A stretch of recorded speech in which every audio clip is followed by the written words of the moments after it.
Hello, everyone. Welcome to the Thrive Community webinar. Unlock your real estate potential from beginner to investor in 90 days or less. You will have Shelley Hagan, Rob Lamontagne, and myself, Robert Godet, all on the webinar this afternoon. So hopefully we'll give you something to bite into and use and get yourself started towards buying your first or your next investment property. Shelley, Rob, and I have all gone through the Rich Dad, Poor Dad training, and that's important for many reasons. It's a philosophy in how you invest. Cash flow is very important. Appreciation, not so much. I'm actually curious who in the room has read the book. If you haven't, it's a must read. And if you join our free community, it's available to you for free.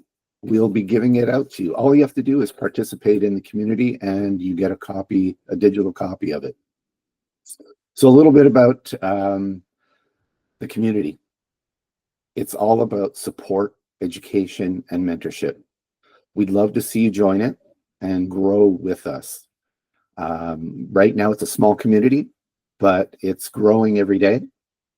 And we're there to support you. But more importantly, you're building up your network, which is your net worth after all. And you're also learning and you're moving at your own pace, which is very important. This is not something that is a get rich quick scheme. It's something that you want to go through the process, don't miss any details, and get into your next deal. So we're there to help you. Your community is there to help you. I'll put a link in the presentation a little bit later so that you can just click on it and join if you'd like. There is no obligation to buy anything. I just want to put that out there. A little bit about our speakers. Shelley Hagan lives in Calgary, Alberta, and she is our resident queen of wholesaling. And she has quite the story, but I'm going to let her introduce herself a little bit further about her story. And then we have Rob Lamontagne, who is our resident master of creative finance. The man is a marvel as well, and he has leveraged to 100% all of his deals in Canada, the US, and Ecuador. Yes, Ecuador. That's where he is coming to you from today. I'm the rookie of the group, having acquired approximately 100 doors in just over a year of investing. I've worked on rent to own, I've worked on multifamily, BRRRRs, a couple of flips, and now I focus on private lending, and I'm looking to get into short-term rentals. And I have a few other things on the go. You want to have multiple streams of income after all. So the next steps, join the community after you've watched the webinar and introduce yourself and start building some momentum. And on that note, I'm going to pass the baton on to Shelley. Thank you, and I'll see you after. All right. So are you, can you move the slide ahead for me, Rob? Yep, I can.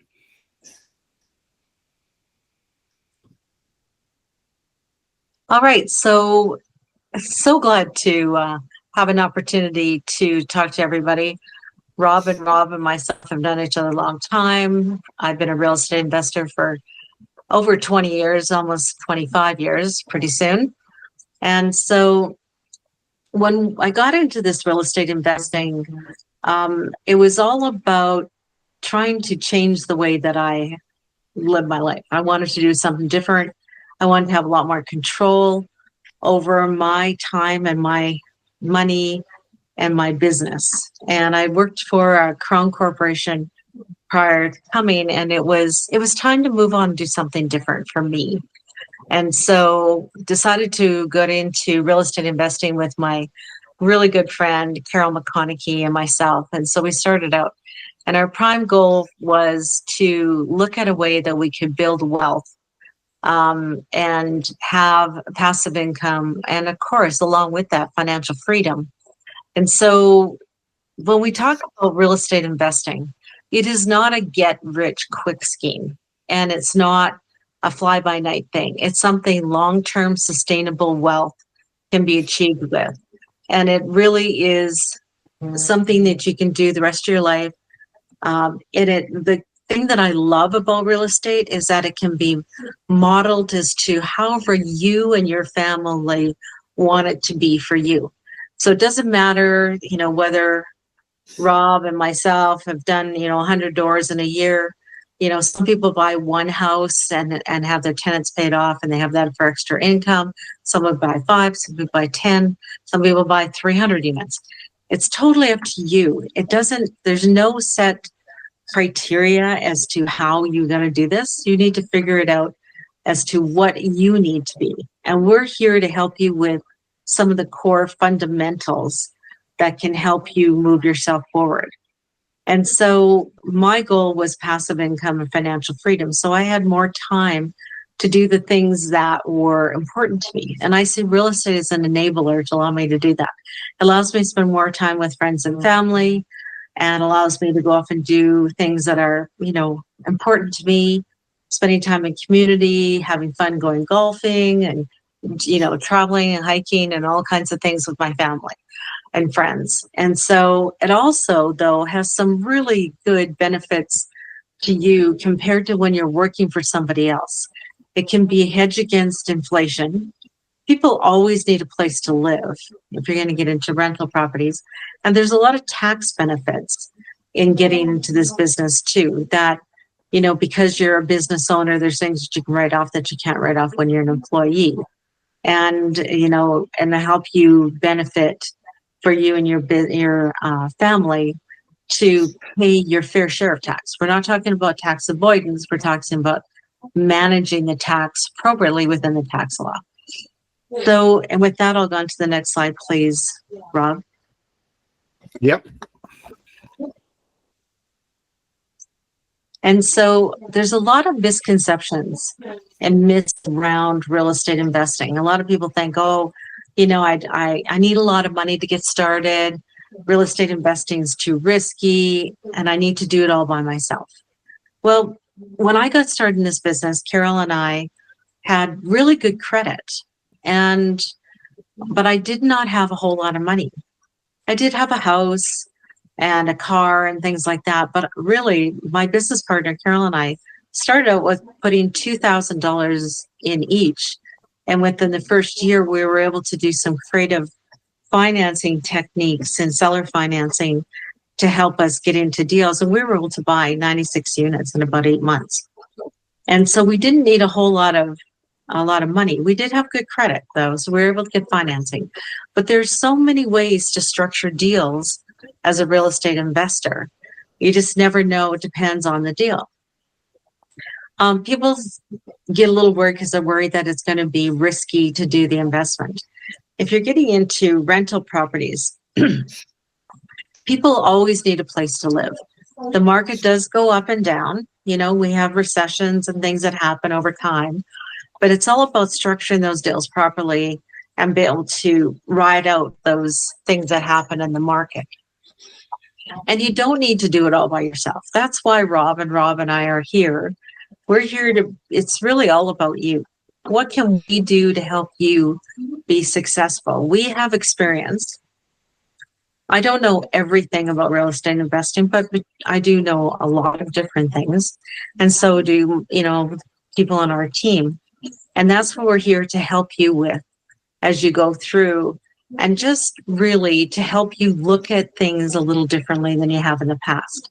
When I think back of where I've come, I really don't even think the same way that I used to, just because of the experiences that I've had as a real estate investor. I think totally different than I did when I used to be an employee working for somebody else. So anybody can do this. It doesn't matter who you are and where you live. Everybody can do real estate investing. If you can move on to the next one.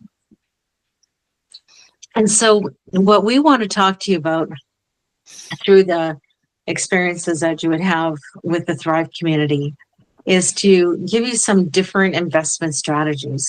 Some things work different for different people, right? So it's not a cookie cutter kind of thing.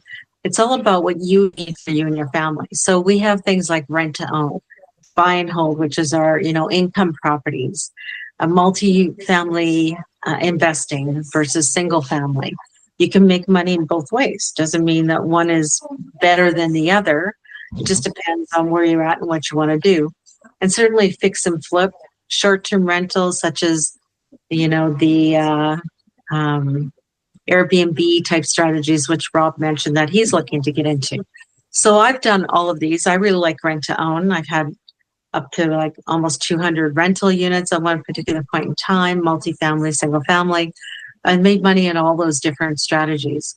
And my goal now is land development and to be a private lender as well. So if you can move to the next slide. And really the importance of building with this business is that you need to surround yourself with people who are like-minded, as why the reason we set up Thrive. When I first got into this business, I worked with a lot of people who were awesome people, but a lot of people don't understand what real estate investing is. And they weren't necessarily supportive of what I was doing. And so I wanted to find a support system of people who understand where I was going and what I was doing. And you need to also think about yourself and your mindset where you're at. Because there's a lot of, people that are really important to us that are influential in your life that may not support what it is that you're doing. And sometimes it's because they're afraid for you, they're worried about you, but also sometimes they're worried about them, that you might leave them behind. I still have very good friends that I've had since I was a kid, who are not real estate investors. They're still very good friends of mine, but I have a totally different set of friends who are real estate investors. And I really have to work on my mindset. What you need to know in this business is really, this business is played in your head.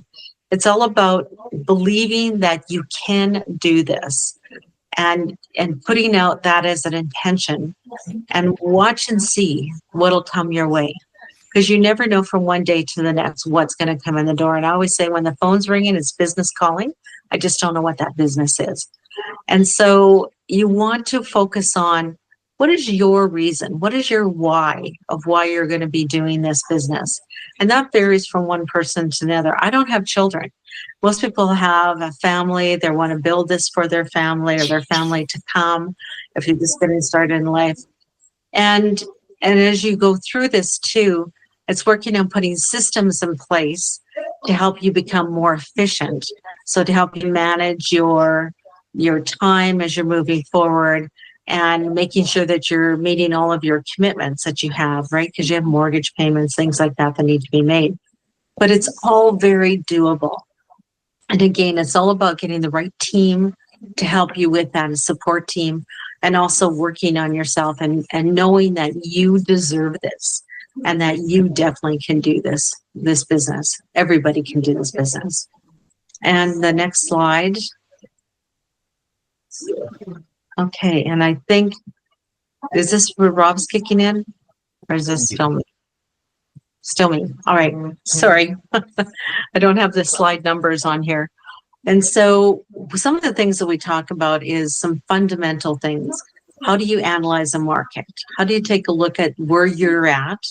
What is the economy like? What's the demand in your area? We want to look for communities where there's good, stable population, where jobs are being created, people are moving to, or those are the ultimate, or to a good, solid community where there's lots of work that's available to people and there's a demand for rentals. And so we also take a look at, where do we see the new opportunities? Is there something changing in your community that will drive different kinds of development and investment? Maybe there's people coming in to invest in your community and, new projects like new hospitals or infrastructure, or new businesses, major businesses are moving to your community. How do we get ahead of those things in the curve so that we can be there ahead of some of the other people to take advantage of some of those changes that are happening and help us grow our business as well as you're going forward? Those are just some of the core fundamental things that we would go through the Thrive community. Thanks, Shelley. Rob, you're up. Okay. Next slide there, Rob. Okay, so my name is Rob Lamotang. I've been a real estate investor since 2010, and I became a real estate investor more out of necessity than anything else. I was a self-employed computer consultant since 1993, and being self-employed, I had no pension. And that meant that my savings were going to be my retirement. And in 2008, we all remember what happened. We had the global meltdown of financial markets, and I lost a substantial amount of my savings. So my goal of being able to retire by the age of 55 had just gone out the window. So I started looking for something else that was going to be able to supplement me through my retirement years. And I came upon real estate investing more by chance than choice. I attended a seminar where somebody said that they were going to teach me how to buy investment real estate with other people's money. Well, that led to taking a series of educational courses and learning how to do it, buying and investing in property, then starting to teach others how to do it, and teaching classes in order to help others facilitate. So most people, what I'm going to talk about a little bit here is building a little bit on what Shelley was talking about. Most people, when they get into real estate investing, don't go through any formation. They think that anybody can go and buy a house and rent it out. So they go and they go onto MLS or Facebook Marketplace or Kijiji, and they start looking at property. They don't understand how to analyze or how to buy these properties. And they don't start building the relationships. First key in all of this is that you need more than MLS, and you need more than Kijiji and Marketplace. You need to build your network and the people who are going to support you in this venture. But more important than that, we need to take 2 steps back. One of the key acronyms that we use in investment real estate is SAP. We talk about strategy, area, and property. The property is the last step in this way to do things. The first thing you need to do is decide what it is you want to do in investment real estate. Are you looking to do wholesale or short-term rentals, single-family homes to buy, rent, and hold? Do you want to do multifamily? Do you want to do commercial, industrial, storage? There's a large gamut of things that you can do in investment real estate.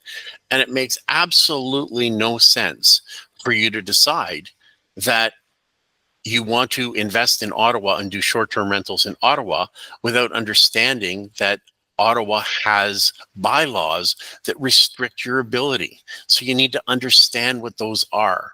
And that's why we start with, what do you want to do? Next, we look at the area. You want to go and you want to find an area where the strategy you want to work is going to make money. Because let's face it, this is a business. Okay, we're not going to be doing this unless we are going to be making some money. It is a way to pay for our lifestyle. So we go next to, where can we do this? And just talked about short-term rentals in Ottawa and the challenges there. If you want to talk about different other areas, buy, rent, and hold, again, is a difficult strategy to do in some markets because your cost per unit is too high for the rent that you can command. Finally, once we've decided what we want to do and where it makes sense to do it, now we can start looking at property. One of the keys to looking at property is to understand the market that you're going to be in. Every market has got a cycle, and real estate is no different than any other cycles for commodities. It has a period where it's a buyer's market and a period where it's a seller's market. So we go through different phases, and we go through recovery, expansion, hypersupply, and recession. And each of them is characterized by specific market characteristics. So when you're looking at your market, you're looking for what kind of changes are happening in housing prices. Where are housing starts happening? Are builders building houses, or are they not? What is the vacancy rate in the area?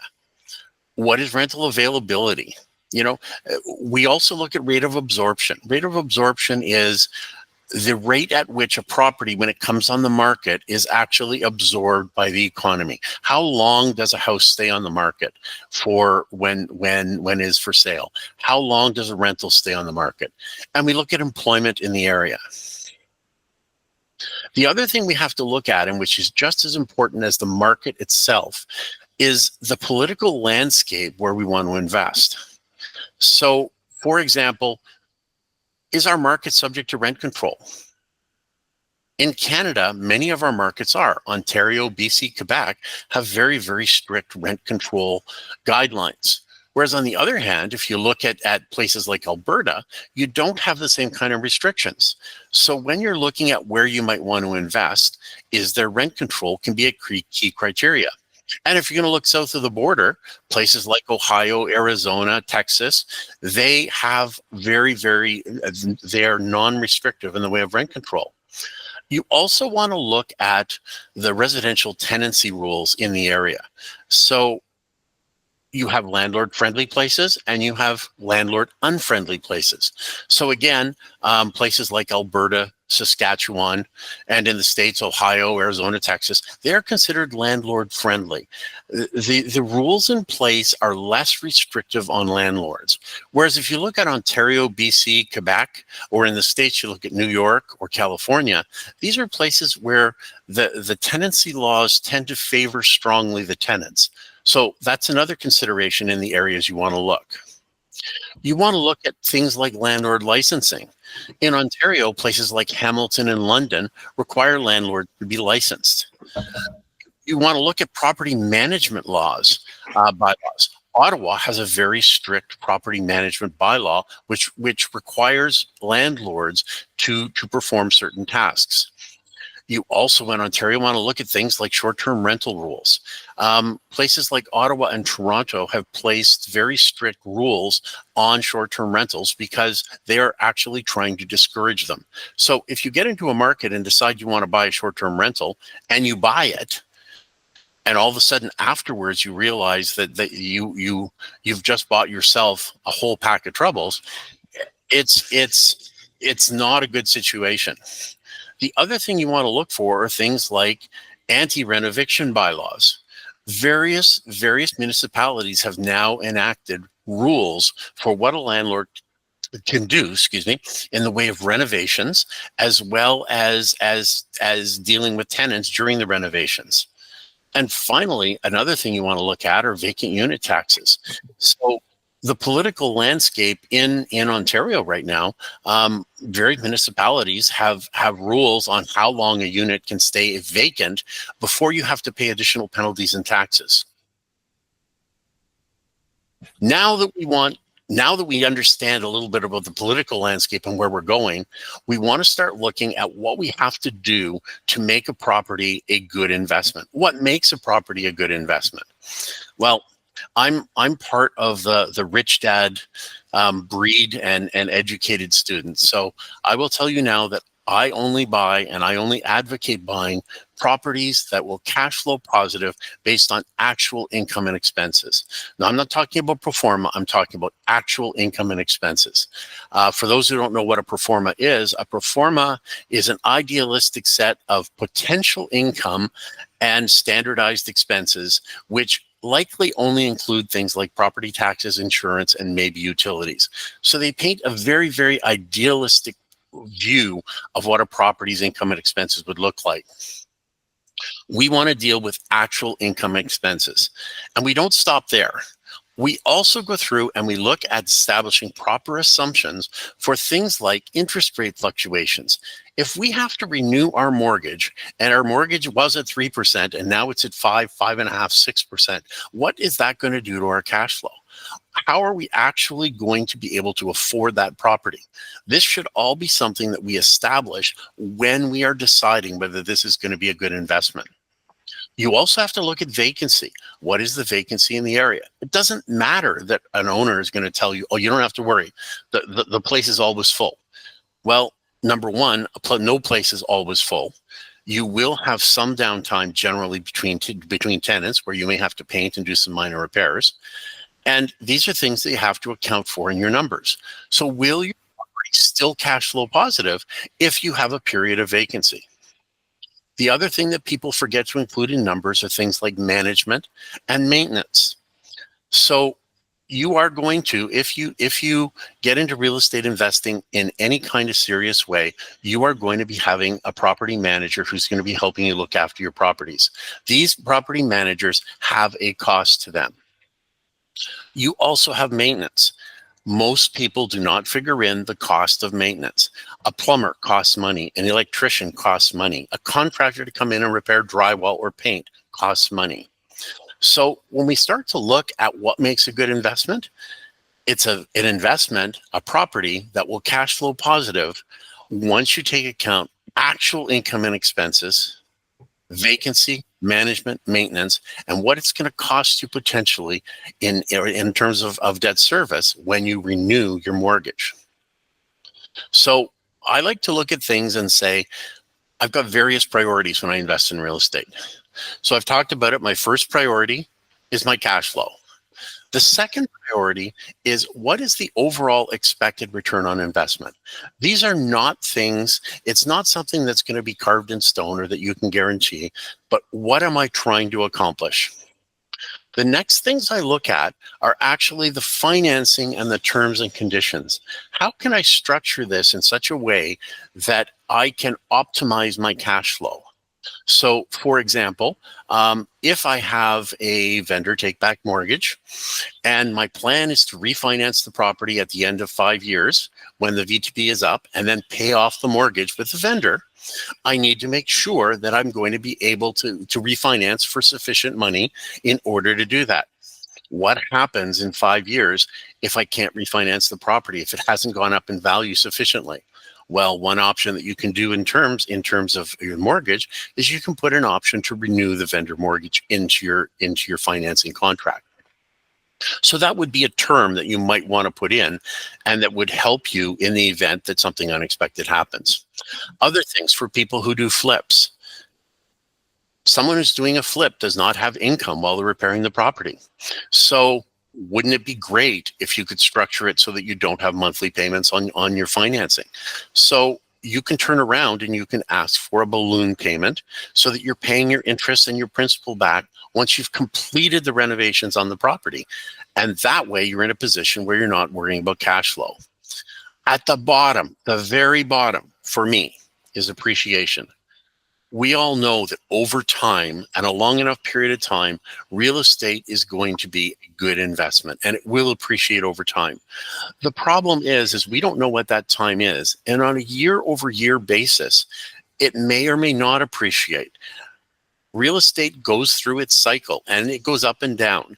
And you don't want to find yourself in a position where you're relying on the real estate, on the appreciation to make your money. So while appreciation is there, while appreciation is real, it is the least of my priorities as a real estate investor. And let's be serious. If you are buying a property for appreciation only, and that property is not cash flowing positive, how long can you sustain losses month after month after month and still be able to keep that property? So very important. I see you've already flipped the slide there, Rob. We're going to talk about financing now. We start with conventional financing because we like doing creative strategies for financing. But in order to understand creative strategies, we need to understand first what a conventional strategy is. So typically, when somebody buys a property, and we'll consider investment properties only here because the rules are different if it's your primary resident, you're typically going to the bank.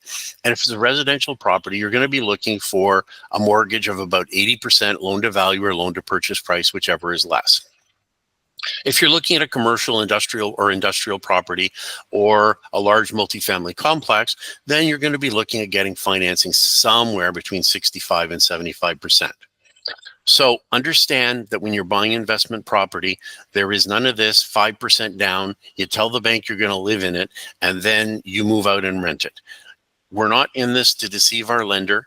We have to be very careful as investors. We don't want to be in a position where we're involved in mortgage fraud. So that, in a nutshell, is what conventional financing is.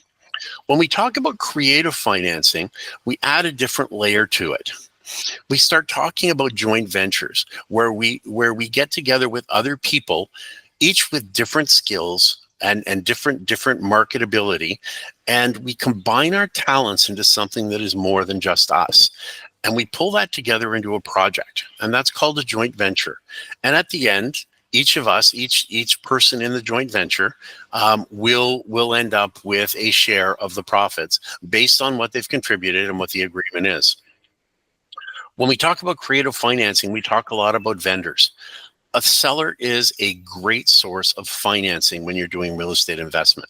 Sellers want to sell for a number of reasons, but usually a seller has a problem. And it's our job to figure out what that problem is and work with the seller to provide them with a solution to that problem. And as part of that, very often, we will be looking to the seller to help us establish the initial financing on the property. If you do flips, if you do BRRRR, you will be looking to things like credit cards in order to assist with your financing. Credit cards are an invaluable tool. You can do entire flips on accounts at big box stores and on credit cards. We also look at being able to refinance properties which have built up equity and to pull equity out of those properties in order to be able to reinvest. We look at private money. We look at people who are lenders, but not in the conventional scope of lending. They're not banks, they're not trust companies, but they're individuals with money to lend. On a smaller scale, you'll find that you have the ability to add additional financing to your homes. That's called a home equity line of credit.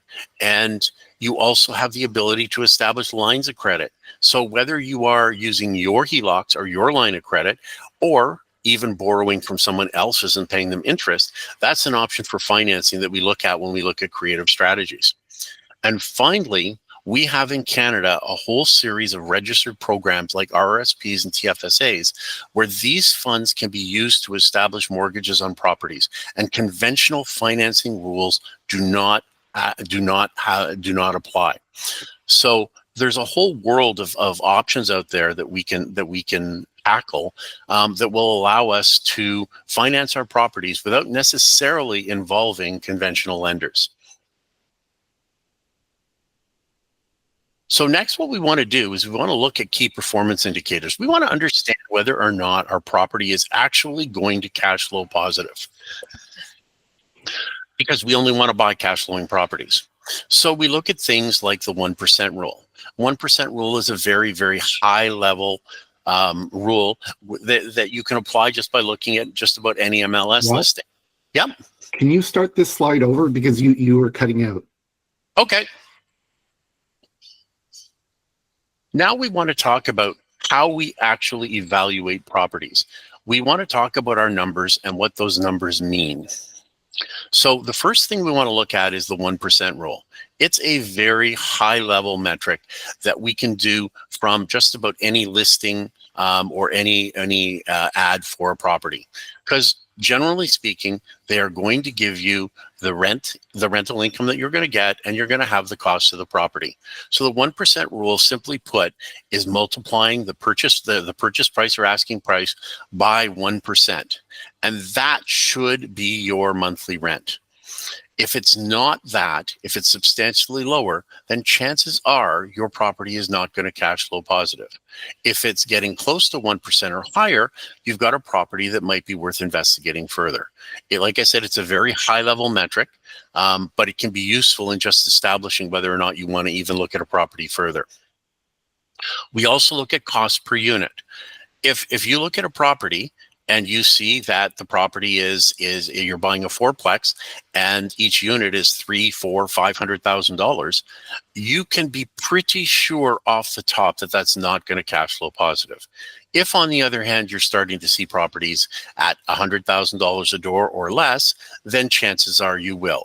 And again, it's a very high level metric where if you're starting to question it, you go into more detail and other metrics. One that I really like is the gross rent multiple. It's the number of times that your annual rent goes into your purchase price. So typically speaking, we're looking here to get a multiple somewhere in the 6 range. If we are higher than 6, then it's not likely that the rent is going to be sufficient to cover our expenses. As we get over 7, it's almost sure that we are not going to cash flow positive. But under 6 and approaching 5, you can. Our cap rate adds another level. So we just take the income over the expenses, which is your net operating income, and divide that by the purchase price. Now at 7% interest, you are going to see your property start to cash flow positive at about 8%. And so again, it's just a high level indicator of whether or not you are going to cash flow positive.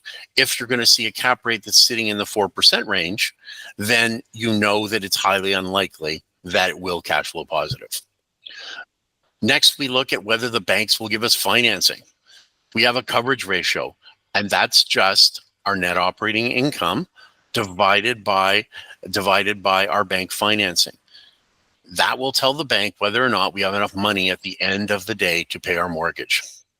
We have cash flow per unit, which is just cash flow for the number of units in the building. And then we have cash on cash return. Cash on cash return is the amount of money that you are making on the investment in the property. It's how much money you physically have in. So these are key performance indicators, and we use them to determine whether or not we are likely to want to put an offer on a property. They are not the be-all, end-all. They are a guideline, and we talk about them more in some of our courses and how to use them and how they can best tell us whether or not a property is going to make a reasonable investment. And typically what we do is we use spreadsheets as a tool to be able to calculate these for us. We enter our income and expenses, and then we use the spreadsheet as a tool to determine what these metrics are. And again, very important, the tool or the spreadsheet is different depending on the strategy. So you're going to have a different strategy depending on whether you're buying and renting a property out, whether you're doing a rent to own, or whether you're doing a flip or a BRRRR. Next slide, please, Rob. Okay. This I want to flip a little bit. This talks about due diligence first and making offers second. But really, we do our due diligence after we have an accepted offer. And part of our due diligence is knowing what we need to put in our offers. So as real estate investors, there are certain conditions that we put in offers that are specifically designed to protect us. We want to make sure that the property is going to be a good investment. So we structure our offers in such a way that we have the ability to get out of an offer if we need to, if we find something unexpected. So the first condition we have, which is pretty straightforward and is most offers, is financing. The next one is insurance. Now, most real estate agents are going to tell you that you don't have to worry about insurance because insurance is going to be, your financing is going to be conditional on you getting your insurance. And so there's no issue. If you don't get your insurance, you won't get your financing. That's all great, except that you have to waive your financing condition when you get your commitment from your lender. And at that point, it's a condition of your financing and your commitment that you are able to get insurance. So if you waive your financing condition and don't have an insurance condition separate to it, you can find yourself with a problem if you can't get your insurance. Next, we want conditions for inspections. We want to talk about building and property inspections. We may need an environmental assessment. We always want to talk about fire inspections and fire retrofits. These are things which can affect the cost of your property after you close. You want to make sure that your property is in a proper condition from an environmental and fire protection point of view before you buy it. You also want conditions in there for approvals from your partners and solicitors. You want your lawyer to look at your offer and make sure that it's okay. You may be putting in an offer on behalf of a joint venture. If you are, then you want to make sure that your joint venture partners have the chance to look at it and are happy with it. You want conditions for income and expense verification and review, and you want it based on actual income and expenses. Okay. You want actual invoices and statements. You want to be able to confirm that what the seller has given you in the way of taxes, insurance, utilities, improvements, all of these things are verifiable and are true. It does you no good to have an income and expense statement which is based on false numbers and make decisions based on that. You want to be able to review the rents and the leases. And a critical part here is getting a tenant acknowledgement. A tenant acknowledgement is a certification by the tenant of the terms and conditions of their lease. You don't want to find out that a tenant is telling you that their parking is free and paid for after you've closed on the property when the seller has told you that the tenant pays $50 a month. You don't have recourse back to the seller after the sale. So you want to verify all this stuff prior to closing. And that, as a result, will be a condition in your offer that the seller will provide these things. If you are buying a condo comes with special considerations, okay? You need to see the condo rules. A lot of people will buy into a condo expecting to be able to do a short-term rental on that condo. And when they actually close on the property, they all of a sudden realize that their condo rules require that they have a minimum 1-year lease. So all of a sudden they went and they paid for a condo based on short-term rentals, and they can no longer do that. You also want to verify the status certificate. What is the status of the condo fees? If you close on a property and your seller has not paid their condo fees, you are liable for those condo fees. So you need to make sure of that. You also want to look at the reserve study and the reserve fund and make sure that these things are adequate to cover the maintenance that's going to be required on the building. You want conditions in there for your survey. If there's a survey, you want it. You want to be able to verify that the building is properly zoned and that the title of the building is correct. It's very easy in real estate to buy a duplex or a fourplex or a triplex and find out that the owner built a unit in the basement that was never legal. And all of a sudden you close on that, and 2 years later, you've got a problem. Well, then it's your problem. You can't go back on the vendor. So you have conditions in there for zoning and title. You also want conditions in there that give you copies of the third-party contracts. Who's doing your slow removal? Who's cutting your grass? Do you have any rental equipment? This is all stuff that will add to your cost, and you need to understand what they are. Finally, you want a condition in there that the vendor is going to train you. All of these buildings that you will buy will have quirks. They will have little idiosyncrasies of their own. And so you want to be at a point where you are going to get some training from the vendor. So now we've got an accepted offer. Now we're going to go into due diligence. This is when the work starts. Our due diligence started with our offer. And we've now taken that offer, and now we have to act on the things that are in the offer. So we have to look and verify the income and expenses. We have to make sure that the building that we are buying is the building the vendor told us he's selling us. Things to make sure you don't do. Don't allow yourself to be pressured. Your real estate agent and your vendor are going to be pushing you to move quickly. They want this done and over with.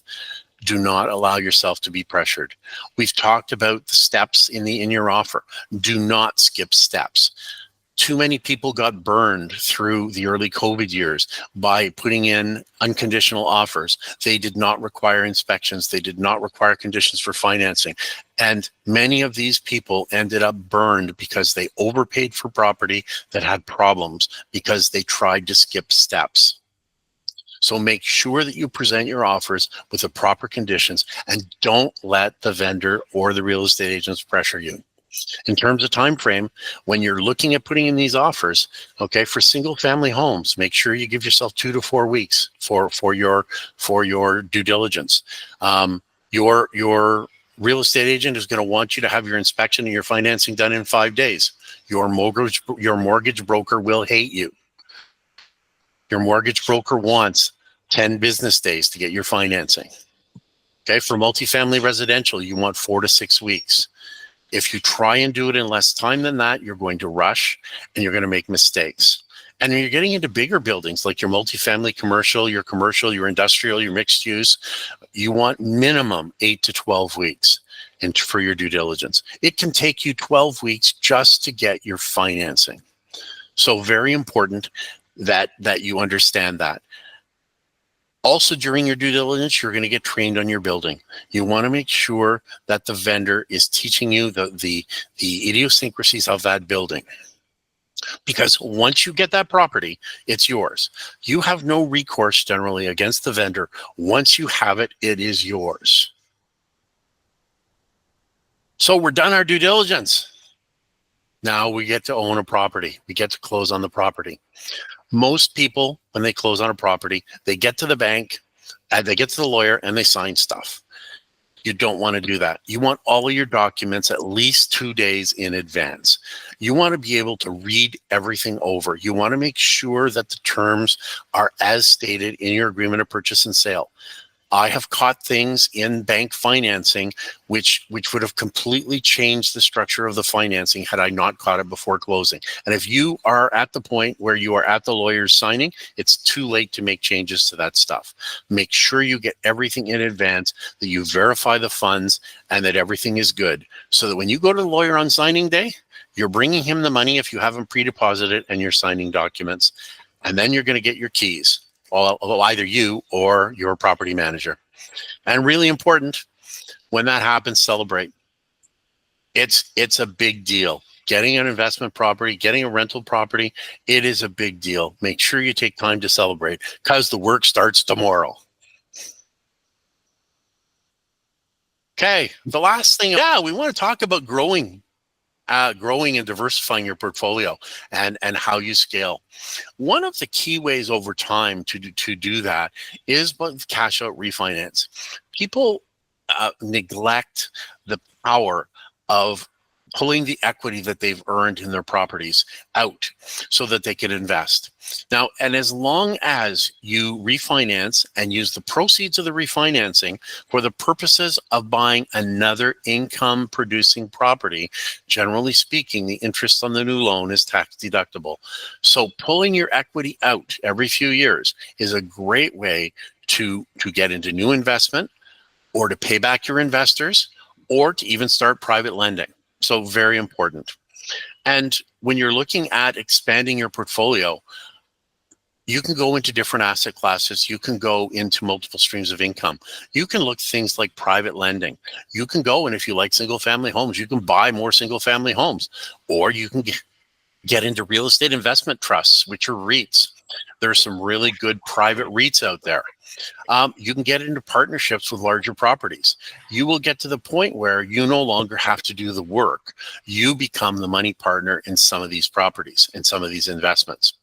And you're just going to continue to scale. So you may start with single family homes, and then you'll go to multifamily, and then who knows, you might go into a commercial or industrial storage. There are all kinds of ways that you can scale your portfolio and increase your cash flow and increase your investment and your wealth. So that's it. That's what I wanted to talk about today. Back to you, Rob. So I just wanted to touch on something that Shelley brought up. This is not a get-rich-quick scheme. And just to back up on my own personal story, I started getting educated on it in 2017, and I took 2 years to get educated and build up my network before I bought my first income property. So everybody goes at their own speed, and your win is your win. Don't compare yourself to other people. It's not necessary. What they do is what they do. The worst thing you can possibly do is compare yourself to other people. The other thing is we've built this community and we're looking to build on it further. We want to have a community where everybody is encouraging and helping one another build up their real estate business. So I'll put a link on the screen shortly and you'll be able to join our community. It's free. We're not trying to sell you on anything for joining the community. We will have a special offer, and that'll come further along. But join the community, participate. Don't be a wallflower. Wallflowers don't get anywhere. You want to participate. You want to build up your reputation with other people within the community. And you also want to be wary of outlandish promises. If you've heard us so far, we haven't promised you that you're going to become a millionaire. That's on you. We can give you the tools, we can give you the support. But if you're going to become a millionaire, it's because of your own actions that you take.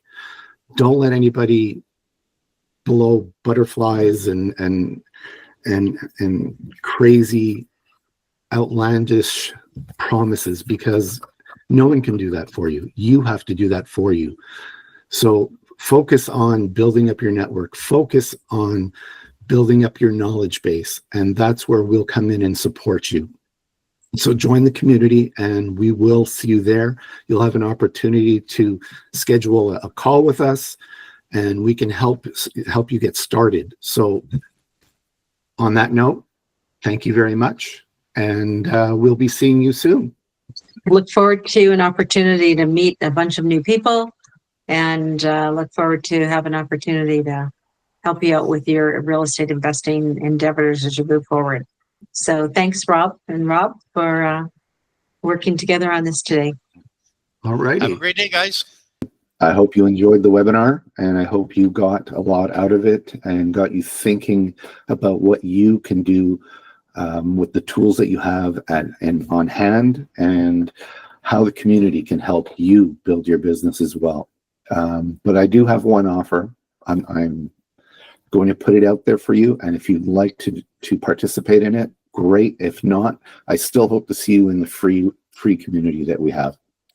But today, if you want to join our paid community, we are offering 1 year of access to the group, access to our first course, Fundamentals of Real Estate, which is approximately 12 hours of content.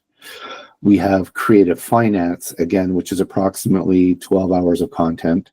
We have Wholesale Wealth, and we have short-term rentals. All of that is about a $2,600 value at our regular prices. But you can get access to the paid group for 1 year, and all of the courses included for $997. So that saves you approximately $1,600. If you'd like to know more, you can schedule a call with me from the free community. There's a request a call button, and it would be my pleasure to go over all of that and answer any questions you may have and get you started on where you can move forward with your investing career. Whether you've started or not, I'm there to help you. I am there to be of service to you. So please do schedule a call and we can discuss all of your options. The link will be below this video in YouTube, and it'll be available to you in the free community as well. And you can click on the link then. Have a great rest of the day.